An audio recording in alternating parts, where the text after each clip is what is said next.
Corporation chairman Vijay Kumar, P Gannavaram MLA Satyanarayana, tourism corporation development corporation director Gautam, Madiga corporation director విజయశేఖర్లు Janasena party అధినేత పవన్ కళ్యాణ్ పై YCP నేతలు social media పోస్టులపై తీవ్రంగా ఖండించారు.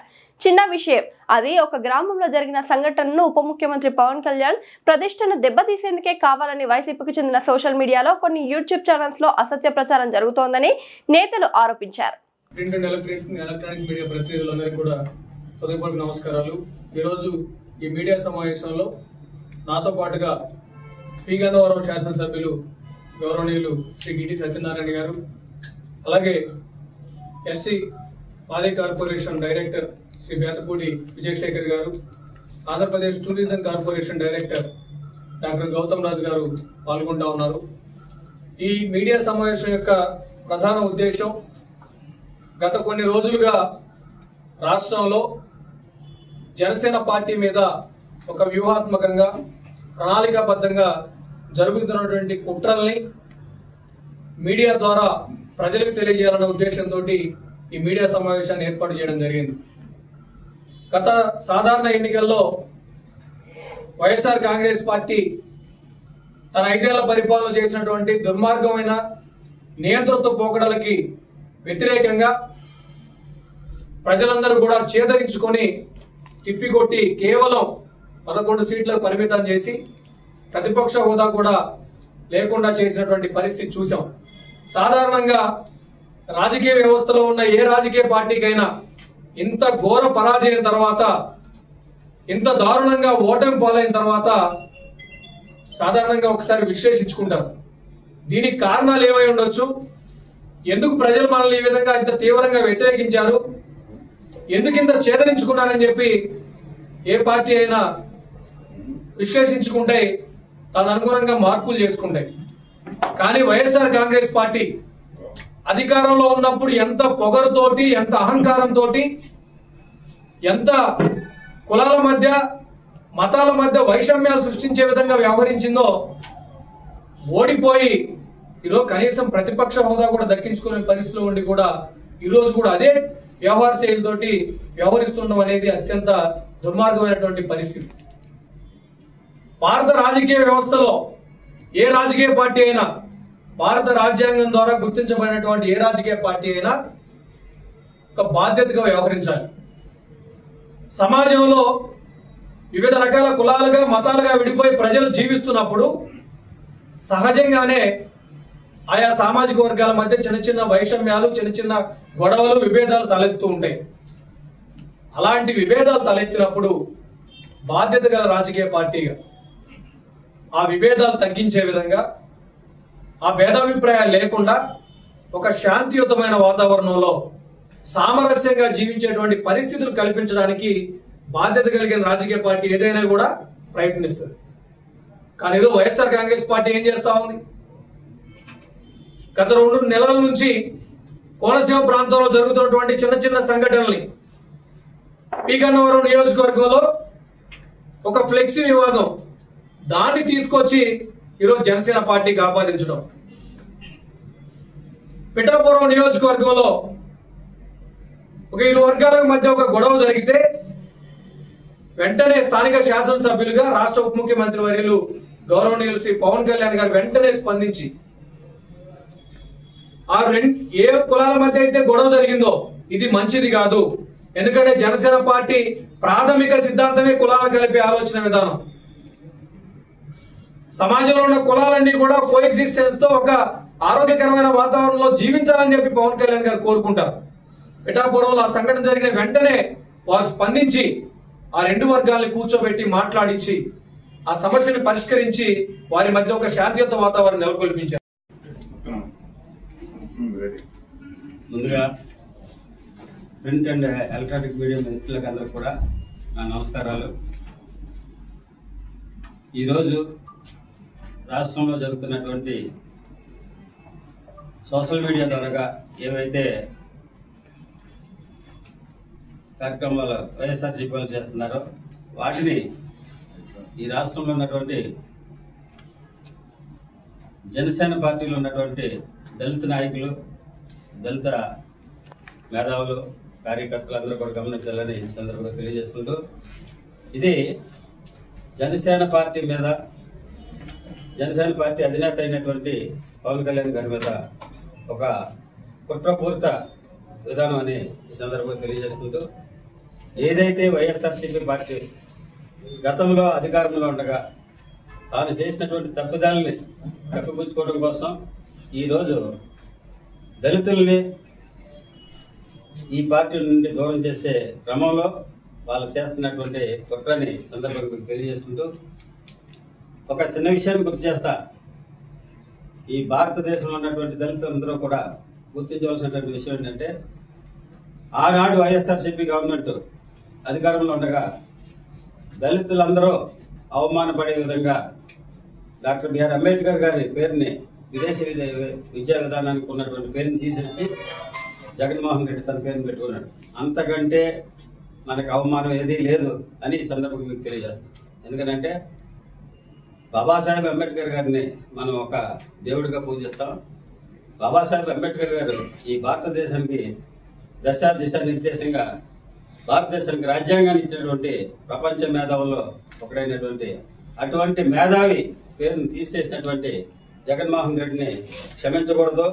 అటువంటి వ్యక్తిని ఎప్పుడు కూడా మనం సమర్థించకూడదు అని ఈ సందర్భంగా దళితులకు అందరికి కూడా నేను తెలియజేస్తున్నాను. అయితే సోషల్ మీడియా ద్వారా వచ్చేటువంటి కుట్రల్ని తిప్పికొట్టాలి. ఎందుకంటే ఎవరైతే అంబేద్కర్ గారి మీద కానీ దళితుల మీద కానీ తప్పుడు ప్రసారం పెడుతున్నారో వాళ్ళకి తెలియనటువంటి రీతిలో వాళ్ళు చేస్తున్నారు. ఎందుకంటే ఈ ప్రసారం ఫ్లెక్సీల ద్వారా కానీ ఇంకోటి కానీ మాధ్యమాల్లో పెట్టేటువంటి కొంతమంది యువకులు వారికి తెలియక ఇతరులు వాళ్ళని ప్రోత్సహించి చేస్తున్నటువంటి కుట్ర ఇది. దాన్ని నాయకులు వాళ్ళ వెనకాల ఉండి చేస్తున్నటువంటి కుట్ర. దీన్ని అందరూ గమనించాలి. ఈ భారతదేశంలో ఏ రాజకీయ పార్టీ కూడా జాతీయ నాయకుల ఆశయాలకు అనుగుణంగా పెట్టినటువంటి పార్టీ ఏది లేకపోతే ఒక జనసేన పార్టీ అంబేద్కర్ ఆశయాలకు అనుగుణంగా జాతీయ నాయకుల ఆశయాలకు అనుగుణంగా పెట్టినటువంటి పార్టీ ఇది.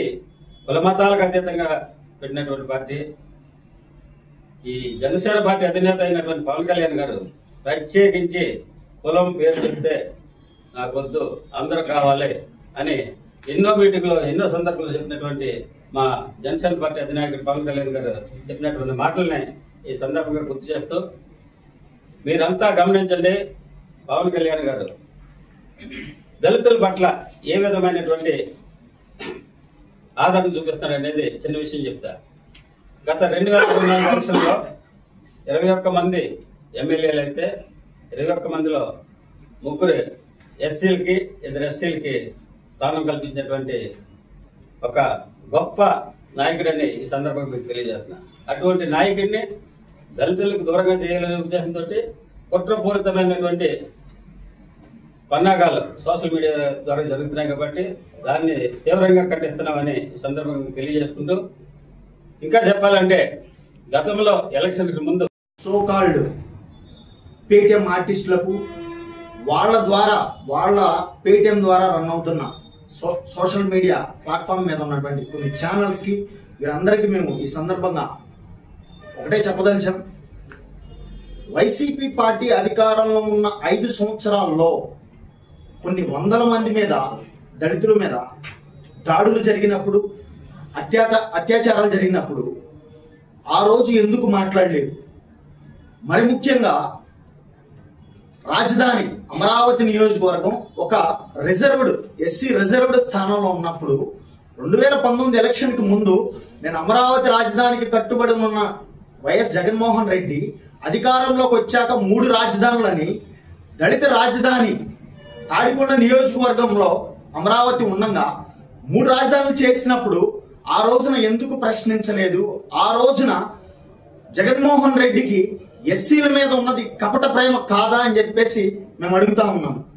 అలాగే అదే అమరావతి రాజధానిలో ఎస్సీల మీద 18 మంది మీద కేసులు పెట్టి, ఎస్సీల మీద ఎస్సీ ఎస్టీ అట్రాసిటీ కేసులు పెట్టి దాదాపు 21 రోజు రిమాండ్ లో పెట్టినప్పుడు అప్పుడు ఎందుకు మాట్లాడలేదు ఈ సోకాల్డ్ పేటిఎం ఆర్టిస్టులు? అలాగే తాడికొండ నియోజకవర్గంలోని కంతేరు గ్రామంలో ఎస్సీల మీదే వీళ్ల పార్టీ నాయకులు దాడి చేసి, కళ్ళం హరికృష్ణారెడ్డి అనే సోకాల్డ్ పర్సన్స్ ఎస్సీల మీద దాడి చేసి తిరిగి కేసులు పెట్టినప్పుడు ఆ రోజు ఎందుకు మాట్లాడలేదు?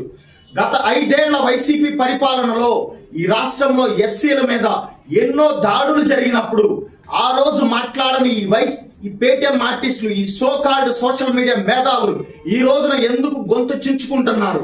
గ్రామాల్లో జరిగే చిన్న చిన్న గొడవలకు ఎందుకు రాజకీయ రంగు పులిని జనసేన పార్టీ మీద నెట్టి, తద్వారా మా పార్టీ అధినేత గౌరవ ఉప ముఖ్యమంత్రి వర్యులు పవన్ కళ్యాణ్ గారిని ఈ రచ్చలోకి లాగి ఎందుకు రాజకీయ కుట్ర చేయాలనుకుంటున్నారు? ఈ సందర్భంగా ఈ వైసీపీ నాయకులు ఒకటే చెప్తున్నా ఉన్నాం. మేము జనసేన పార్టీ ఈ పత్రికా సమావేశం వేదికగా మీ కుట్రలను ఈ సమాజం, మరి ముఖ్యంగా దళిత సమాజం విచక్షణతోటి వివేకంతో ఆలోచించి మీ కుట్రలను తిప్పికొడుతుంది, మీ ట్రాప్ లో పడదని చెప్పేసేసి మేము చెప్తూ, ఇప్పటికైనా మా అధ్యక్షులు గౌరవ ఉప ముఖ్యమంత్రి పవన్ కళ్యాణ్ గారు భారతదేశ సమగ్రతకు ఆయన కట్టుబడి ఉన్నారు.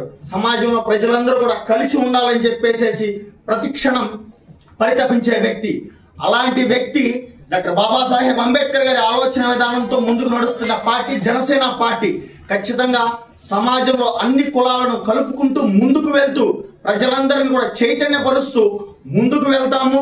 మరి ముఖ్యంగా మా అధ్యక్షుడు పవన్ కళ్యాణ్ గారికి ఎస్సీల మీద ఉన్న ప్రేమకు ఒక ఉదాహరణ చెప్తాను. 2019లో రాజధాని పర్యటనకు వచ్చినప్పుడు పవన్ కళ్యాణ్ గారు పాదరక్షలు తయారు చేసి, సార్ ఈ పాదరక్షలు మీరు ధరించి అమరావతి రాజధానిలో మీరు పర్యటించండి అని నేను ఆ రోజున విన్నపం చేసినప్పుడు, ఆ రోజు నుంచి ఈ రోజు వరకు కూడా నాకు మాదిగలంటే ఎంతో ఇష్టం, మాదిగల మీద నా ప్రేమ ఎనలేనిది అని చెప్పేసి ఏదైతే నేను కోరానో ఆ రోజున మా దళిత సామాజిక వర్గం తరపున, మాదిగ సామాజిక వర్గం తరపున మేము కోరామో, పవన్ కళ్యాణ్ గారు ఈ రోజుకి అవే పాదరక్షలు ధరిస్తూ నేను మాదిగల కళ, మాదిగల కులవృత్తి అయిన దీనికి బ్రాండ్ అంబాసిడర్ గా ఉంటానన్నట్టు ఆయన ముందుకు వెళుతూ మాదిగల మీద ఆయన ప్రేమ చూపిస్తా ఉన్నారు. ఖచ్చితంగా ఈ రాష్ట్రంలో మాదిగల అభివృద్ధి సంక్షేమము, మరి ముఖ్యంగా దళితుల అభివృద్ధి సంక్షేమము జనసేన పార్టీతోనే సాధ్యం, అలాగే మా కూటమి ప్రభుత్వంతోనే సాధ్యం అని చెప్పేసి తెలియజేసుకుంటూ